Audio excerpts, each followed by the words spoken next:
Hey, Nelson Alcoholic Addict, not my real name. That is a pretend name that I use here as a pseudonym of my newsletter, LOL Sober. The other night, I went through my family's finances at midnight. Huge mistake. Don't do that.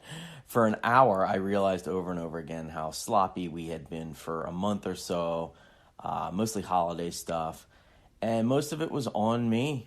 I didn't spend a lot of the money, but I'm the family accountant. That's like my role. And I either give a thumbs up to stuff or I spend money myself, obviously.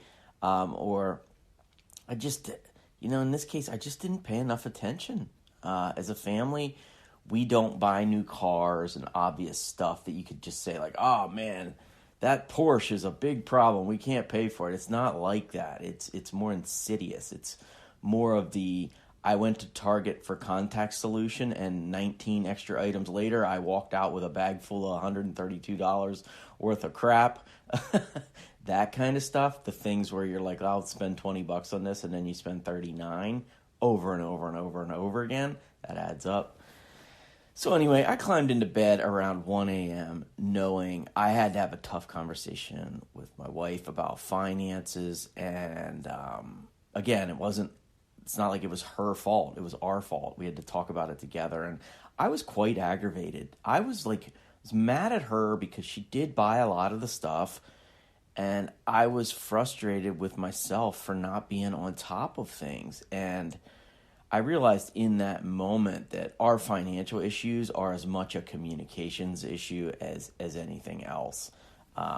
It's if we just talk these things through and we're responsible, I don't think we'd have this kind of problem. And so I'm writing about this on a sobriety newsletter because I have been thinking about a character defect that I haven't been able to shake. I think about it all the time. I pray about it. I talk about it, but I just haven't. I have huge ups and downs, and that character defect is sloppiness. I'm an F it. Let's go to New York City. Not tomorrow. Let's go right now. I'm that kind of person, and most of the time it's fun. It's unpredictable. People like it. It's mysterious and surprising, and it also helps the part of me that tries to stay present and let go of yesterday. I delude myself sometimes into being like, hey man, let's all we got's right now. Let's live it up. And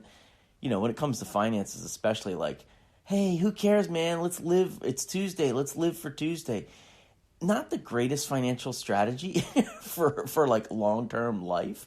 So anyway, I gotta be able to pay my freaking bills at this stage of life, and shrugging my shoulders for a month as we spend twice as much on Christmas presents as we planned, that's not what I want to be doing. And so I went to bed stressed out, and I actually considered waking up my wife to just like unload, not yell at her, but just like get it out there, get it out of my own head, what I'm working through. And, if I had to break down the resentment in me, I'd say it was like 80% against me, 20% against her. But I don't know if this happens with other people. It happens with me, though.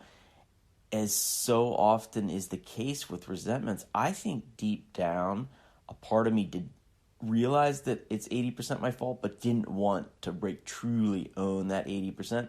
So my brain started coming up with ways to ship that 80% off to other people, including my wife. So I tossed and turned for an hour, and I was just obsessing over how to pay for everything before I finally fell asleep. And I ultimately, after like an hour, I realized, like, we're going to be okay. We're fine. We're going to be fine. It was just like a bad month. You pick up the pieces and you move on. So I finally fell asleep. I then spent the next 6 hours asleep, but having a horrific dream.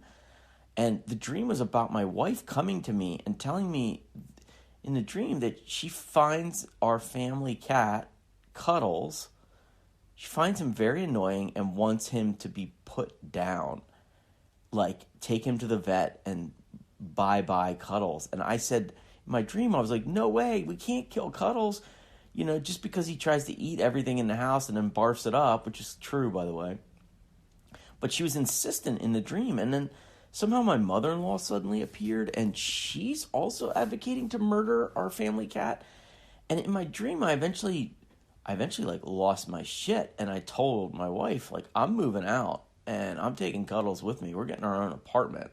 I cannot, I can't handle killing Cuddles. And I said a bunch of other nasty stuff, and like a divorce was imminent, all because of my buddy Cuddles. And it was an ugly dream. I woke up in the morning, and I was like, half of me was laughing at the ridiculousness of it, but I was also aware of what was really going on there, I think. I went to bed with a resentment coursing through my veins, and that thing settled into my subconscious overnight, and it turned into a monster in the middle of the night, culminating in in an attempted cat homicide of my family pet.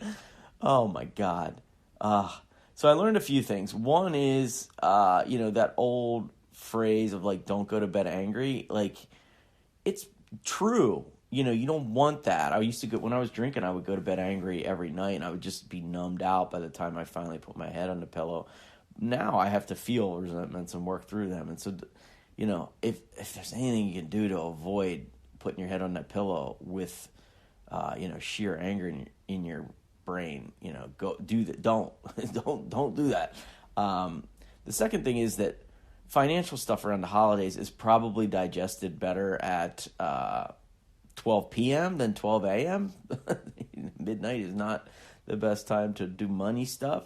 My wife and I did have a very cordial conversation about it the next day, and we both agreed we'd clean up our sides of the street, try to do better.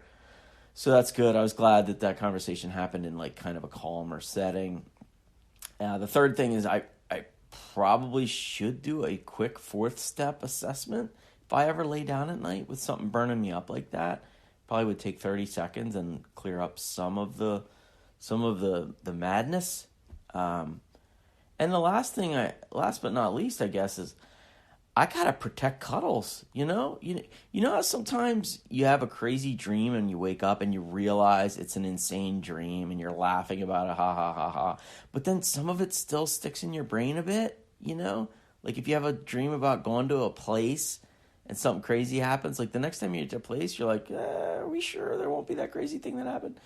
So that's definitely the case here. I think my family loves Cuddles, and that dream was an absurd projection of anger onto him. But still, I will be keeping a close eye on the safety of my furry buddy for a while. Thanks for letting me share.